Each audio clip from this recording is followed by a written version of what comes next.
Ano naman kasi ko, ano bang nakukuha nyo sa drugs na yan? Ano bang meron yan? Di ba?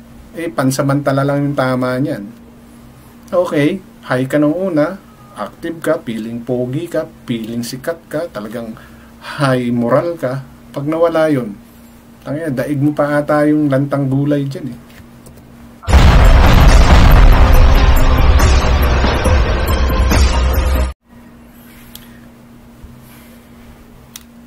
Aram naman ang karamihan, okay? Kahit noong sitting president pa si Tatay Digong or si Rodrigo Duterte, na itong si Trillanes is talagang mainit na sa mga Duterte. Alam natin lahat yan. Diba? So, marami ang mga ginawang paraan si Duterte para talagang, si Trillanes, para ibunyag kung ano man yung mga alam niyang pagkakamaling ginawa nitong sila Duterte during his time. And talagang mainit yung batikusan nila niyan to the point na alam ko nagtago rin to si Trillanes during Duterte's time. Kasi dahil nga sa mga expose na ginagawa niya. Okay? And dito sa video na to, medyo may tingin ko lang ha. Kasi sa mga sinabing ito ni Congressman Abante, bilang isang sundalo, kasi alam naman natin, di ba? Sundalo to si Trillanes eh. Isa siya sa mga pasimuno ng coup d'etat before, di ba? Panahon ba ni, I don't know kung kaninong panahong presidente yun. Paki-comment po kung kanino. Pero isa po siya sa mga leader ng coup d'etat.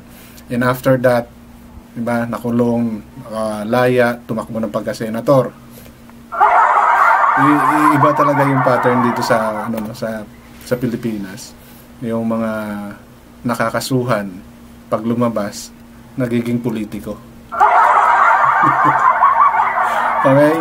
So, isa po yan, si Trillanes, na naging ganun ang takbo ng kanyang career bilang isang politician at ilang beses naging senator at marami na rin nakalaban. At isa nga dyan ay itong si Duterte. Okay?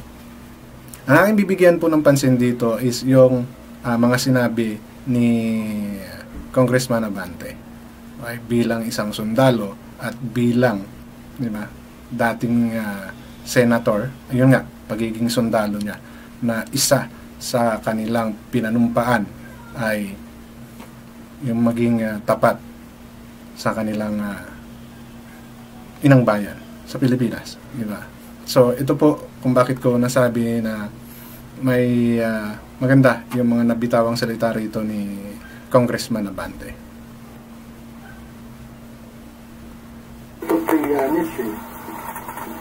If he is working for the ICC, are you working for the ICC, Mr. Chair? Hindi po. You are not? Hindi po, Mr. Chairman. But you are connected with the ICC? Opo, by virtue of being the first to... So, Mr. Chair, this man who used to be a part of the armed forces, that should be a patriot in this country, has been conniving with the ICC. Okay? So, may punto doon si Congressman Abante. But, of course, anybody can twist it. Pwede sabihin ni Trillanes na ibang way yung pagiging patriotic niya. Iyon is yung paglalantad nung mga dumi, nung mga nanunungkulan. Diba? Pwedeng ganon. But, as a former soldier, diba? Alam mo na yung ICC is isang international, di ba, investigative body na alam mo namang gumagana pa yung sistema ng Pilipinas, di ba? Gumagana pa yung ating justice system. Bakit ka hihingi ng tulong? Diba? Bakit ka makikipag sabwatan, sabi nga ni Congressman Abante, na nasaan ang loyalty mo? Oo, may gusto kang patunayan. Oo, may gusto kang ilahat ipakita sa pagkakamali ng mga politician na yan. Bakit hindi mo magawa na ikaw lang or within the Philippine govern ka lang kumilos? Bakit ka lumalabas? Ipinapakita mo lang na hindi na umuobra yung justice system ng Pilipinas. Parang ganun yung gustong palabasin dito ni Congressman Abante. Sabi niya nga, dapat ikaw ang patriotic. Isa ka sa dapat maging tapat sa inang bayan dahil dati kang sundalo, nanumpa ka na poprotektahan mo ang sambayan na lang Pilipino against foreign or domestic. Di ba? So, may punto si Congressman Abante para masabi niya yung mga bagay na yun. Ikaw ang inaasahan at hindi ka miyembro, nakipagtulungan ka sa alam mo na hindi dapat isali. Kasi pinapakita niya talaga doon na our justice system is not working. Yun yung pinakapunto doon ni Congressman Abante. Para kasing iniinsulto mo yung mga mambabatas. Okay, alam naman natin na talagang may cover up na nangyayari sa mga ganyang bagay, lalo na kung ikaw ang nakaupo or malakas yung nakaupo, lalo na kung yung kinakasuhan mo yung nakaupo. It's a well fact sa ating lahat dito sa Pilipinas, di ba? Kaya lang, di ba? Alam mo na mayroon pang gumagana pa yung justice system. Bakit ka nakikipagtulungan? Lalo once upon a time, sundalo ka. In this country. Now, we would like to have a balance here. Hindi po yung unfair tayo o bias tayo. Balance lang tayo dito. Hindi natin dito inaakusahan ang sinumang personalidad. Issues. Kaya nga sinasabi ko sa ating former president, hindi ko maintindihan. So, ang issue ni Congressman Abante kay Trillanes is bakit siya nakikipagtulungan gayong siya naman pala ay hindi member or hindi employed sa ICC. Diba?